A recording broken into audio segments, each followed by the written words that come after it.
Selamat pagi untuk anak-anakku sekalian yang memasuki tahun ajaran baru.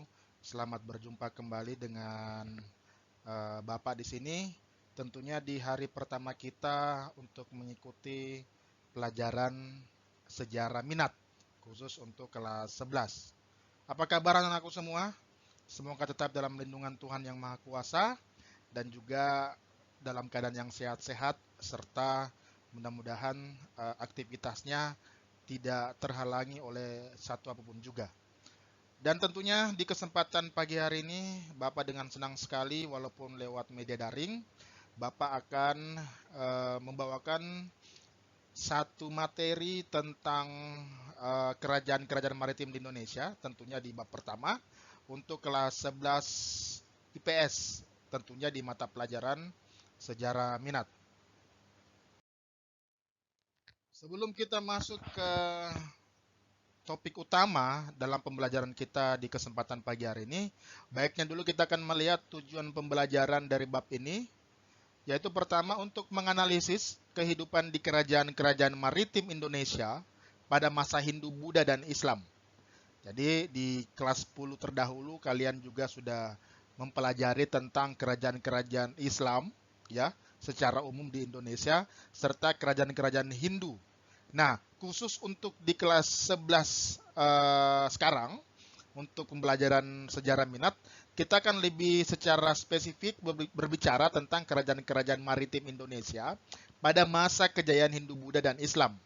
Dan yang kedua, menyajikan hasil analisis tentang kehidupan di kerajaan-kerajaan maritim Indonesia pada masa Hindu, Buddha, dan Islam, ya, dan serta pengaruhnya dalam kehidupan masyarakat Indonesia pada masa kini. Kita masuk di kerajaan maritim pertama, ya, pada saat kejayaan kerajaan masa Hindu Buddha, yaitu kerajaan maritim yang bernama Kerajaan Sriwijaya. Jadi salah satu kerajaan maritim pada zaman Hindu Buddha di Nusantara yaitu Kerajaan Sriwijaya. Kerajaan Sriwijaya ini berasal dari bahasa Sanskerta yaitu kata Sri yang berarti bercahaya atau gemilang dan Wijaya yang berarti kejayaan atau kemenangan ya. Nah, kalau melihat dari etimologi kata atau asal kata tersebut, maka kalau diartikan istilah tersebut dapat berarti cahaya kemenangan. Jadi kerajaan Sriwijaya itu berarti cahaya kemenangan. Kerajaan ini berdiri pada abad ke-7 Masehi sampai abad ke-14 Masehi. Ya. Dia berdiri pada abad ke-7 Masehi dan berkembang sampai sekitar abad ke-14. Nah, pusat pemerintahannya ini terletak di Palembang, tepatnya di tepi Sungai Musi. Ya, ini adalah salah satu kerajaan maritim pada masa Hindu Buddha. Nah, kerajaan ini sangat strategis, ya. Letaknya juga sangat strategis dan mampu dilewati oleh kapal-kapal yang ingin berdagang ke daerah-daerah lain. Maka perkembangan kerajaan Sriwijaya pada zamannya itu sangat pesat. Ya. Banyak faktor tumbuh dan berkembangnya Sriwijaya sebagai kerajaan yang besar adalah pertama karena letaknya sangat strategis. Yang kedua adanya keruntuhan kerajaan Funan di Indochina.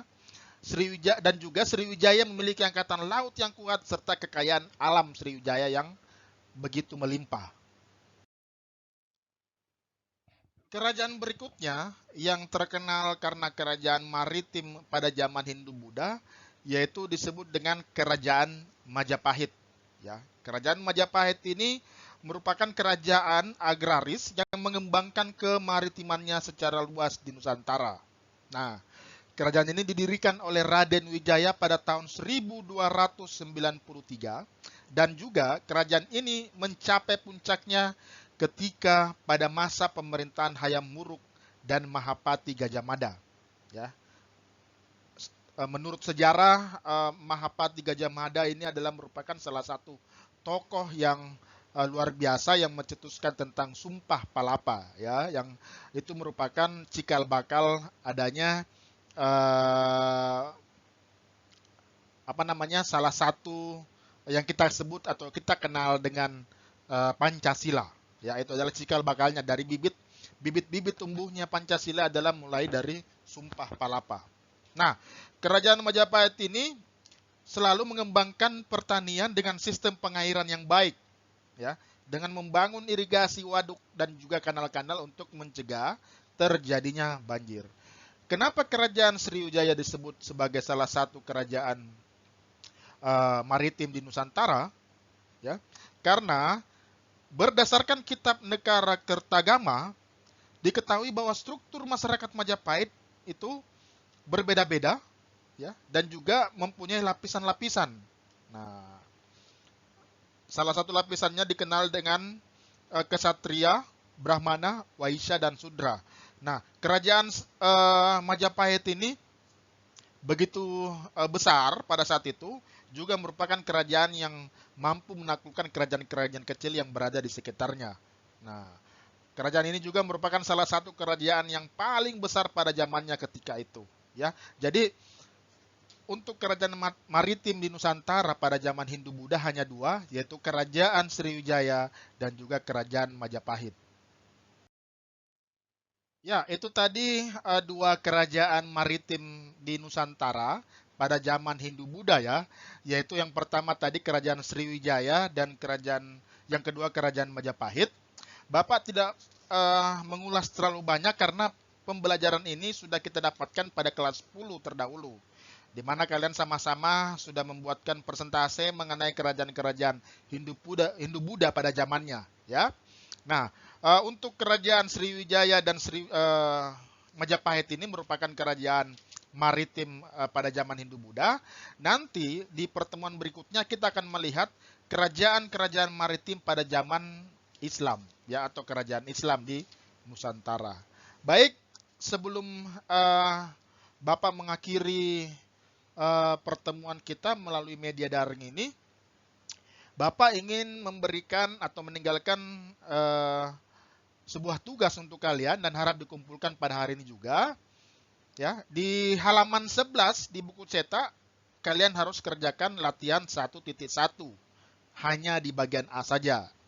Nah, perintahnya adalah sertakan nama dan kelas di lembar jawaban Anda, tulis soal dan jawaban, dan juga foto diri Anda ketika mengerjakan tugas lengkap dengan seragam hari Rabu yang berlaku di SMA Sion. Foto tugas Anda dan kirim ke Google Classroom. Ya, itu adalah merupakan tugas kalian yang harus kalian kerjakan pada hari ini juga. Baik anak-anakku sekalian, kita ketemu minggu depan untuk pembahasan mengenai kerajaan Islam di Nusantara yang berkembang karena kemaritimannya. Akhir kata, Bapak ucapkan selamat pagi, selamat beraktivitas, tetap jaga kesehatan, dan juga jangan lupa banyak berdoa agar pandemi ini dapat selesai, berakhir, sehingga kita bisa bertemu kembali di sekolah. Selamat pagi dan sampai ketemu lagi.